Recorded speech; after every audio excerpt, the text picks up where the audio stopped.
Alors, bonsoir à tous. Je peux d'abord témoigner en introduction que tous les responsables religieux ici présents étaient vraiment tous très unis, très choqués par ce qui s'est passé au mois de janvier dernier et que nous avons vécu un beau moment d'unité avec nos élus. C'était quelques jours donc après ces événements ici à Cergy.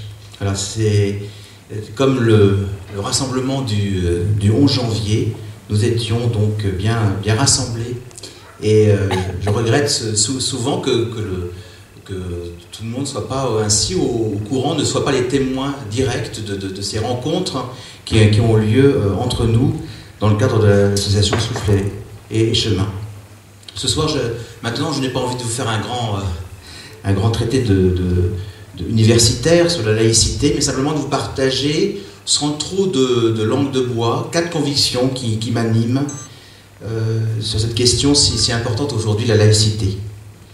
La première conviction, c'est que les chrétiens ne sont pas contre la laïcité. Et je dirais que non seulement ils ne sont pas contre, mais je crois réellement, c'est ma conviction, que le principe même de la laïcité est chrétien. Il est fondé par les paroles et les actes de Jésus qui a établi dès le début de sa prédication une distinction assez nette entre les pouvoirs spirituels et temporels. C'est le fameux « rendez à César ce qui est à César et rendez à Dieu ce qui est à Dieu ». Et il parle de sa royauté, il parle d'une royauté qu'il assume, mais d'une royauté qui n'est pas de ce monde. Donc en distinguant bien ce qui est du monde et ce qui n'est pas de ce monde. Donc une distinction qui n'oppose pas les pouvoirs, parce que l'être humain est en même temps un être spirituel et un être relationnel, un être social, mais une distinction qui permet une juste autonomie des pouvoirs. Jésus lui-même n'a pas été un chef de guerre, Jésus n'a pas voulu être un meneur politique, alors que certains dans son entourage le poussaient en ce sens. Il ne faisait pas partie non plus du cercle des responsables religieux de son époque. Et en appelant aussi à sa suite 12 apôtres, sur lesquels il va fonder son église, il a créé comme une hiérarchie autonome, une structure, une église distincte des pouvoirs en place. Et cette église s'est développée à travers l'histoire et les cultures diverses qu'elle a rencontrées. En fonction des lieux et des époques, l'Église a été soit martyrisée, soit simplement tolérée par les pouvoirs politiques en place. Quelquefois, elle a été en position dominante, elle-même, voulant imposer ses propres vues. Mais dans tous les cas, elle est restée une institution autonome, structurée par ses évêques. Et le premier d'entre eux, l'évêque de Rome, le pape, qui garantit sa dimension universelle et sa liberté par rapport aux États. Voilà, donc pour moi, je suis très à l'aise, et je pense que l'ensemble des chrétiens catholiques, puisque je parle en leur nom en quelque sorte, eh bien, sont clairement à l'aise dans le principe de la laïcité. La deuxième conviction, c'est qu'en France, pour revenir à notre pays, après toutes sortes de péripéties, même de conflits, l'Église s'est finalement donc adoptée au principe de la République. Et beaucoup de catholiques ont joué et jouent encore un rôle très actif dans la vie sociale et politique de notre pays. Et je m'en réjouis, bien sûr. Voilà, c'est un principe important dans la vie chrétienne. C'est un principe qui vient aussi de Jésus. L'Église, dit-il, n'est pas du monde, mais elle est dans le monde. L'engagement positif et sincère des chrétiens dans la société, telle qu'elle est donc très important. Et les chrétiens gardent leur liberté de parole, bien sûr, sur la vie de la société, mais ils ne se considèrent pas comme une sorte de bulle, vous voyez, à l'intérieur de la société, comme une secte isolée à l'intérieur de la société. Les chrétiens se sentent engagés et co-responsables dans l'avenir de la société, et en France, dans l'avenir de la République. Oui, les chrétiens catholiques partagent complètement les valeurs de liberté, d'égalité, de fraternité de la République française. Il y a des chrétiens qui votent à gauche et des chrétiens qui votent à droite. Il y a mais il n'y a pas de parti chrétien de gauche, il n'y a pas de parti chrétien de droite. ils expriment le plus souvent, ces chrétiens s'expriment le plus souvent par l'intermédiaire de leurs évêques, leur soutien ou leur critique sur les questions politiques actuelles, mais toujours dans la séparation des pouvoirs. Voilà. Donc ce principe de la République est complètement acquis parmi la totalité pratiquement des chrétiens catholiques. Voilà, et donc au service de ces valeurs communes qui nous rassemblent. La troisième conviction, donc on se rapproche de Cergy. Je suis heureux d'être dans une ville et dans une agglomération de communes qui prend positivement en compte les religions. Pour moi, c'est cela la laïcité.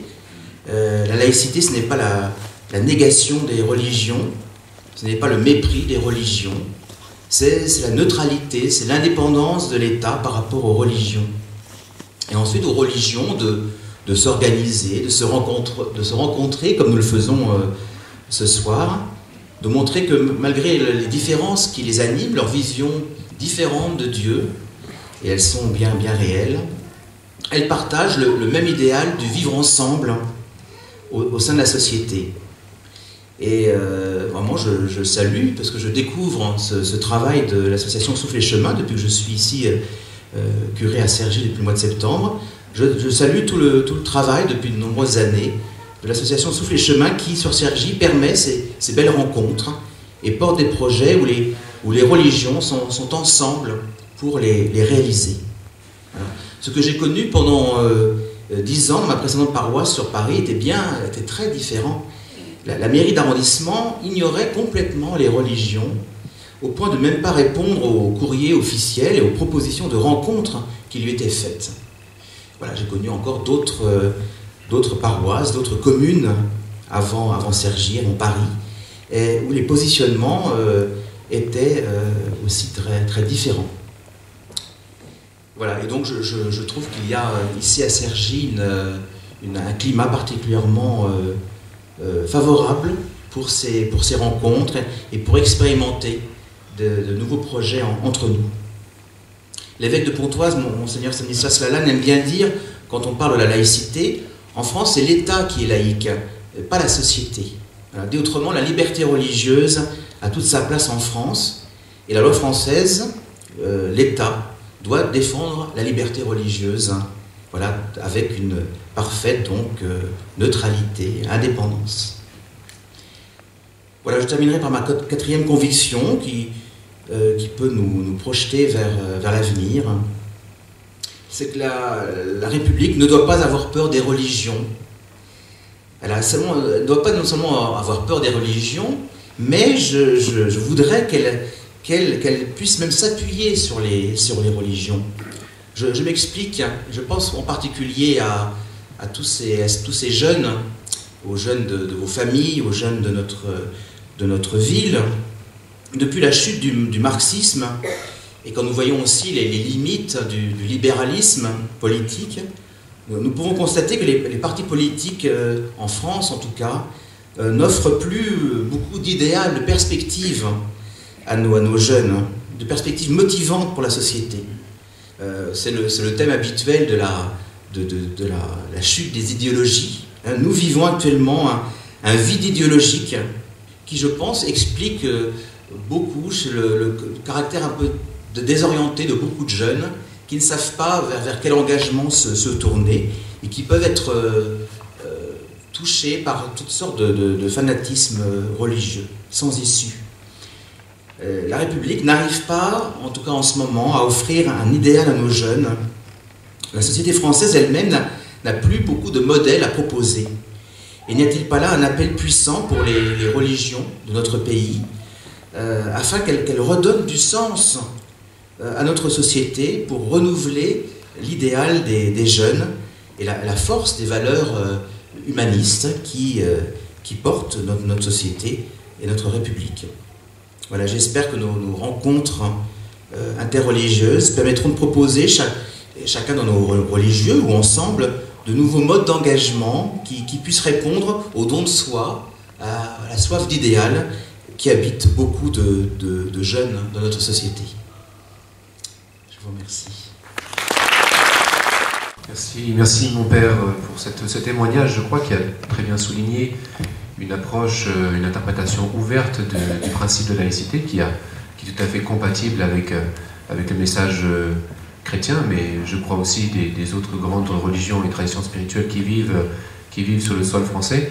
Et vous avez bien souligné, je pense aussi, comment ce principe fondamental de la République française, qui est mis en pratique à Cergy de façon exemplaire, permet aux croyants et aux citoyens, à la fois justement d'être des croyants et des citoyens, qui ne confondent pas le spirituel et le temporel, mais qui les vivent de façon harmonieuse, tout en étant en même temps des acteurs engagés pour véhiculer ces valeurs spirituelles et cette quête de sens qu'ils vivent, et comme vous l'avez bien rappelé, cette parole de Jésus qui invite les croyants à chercher le royaume de Dieu dans l'autre monde avant tout.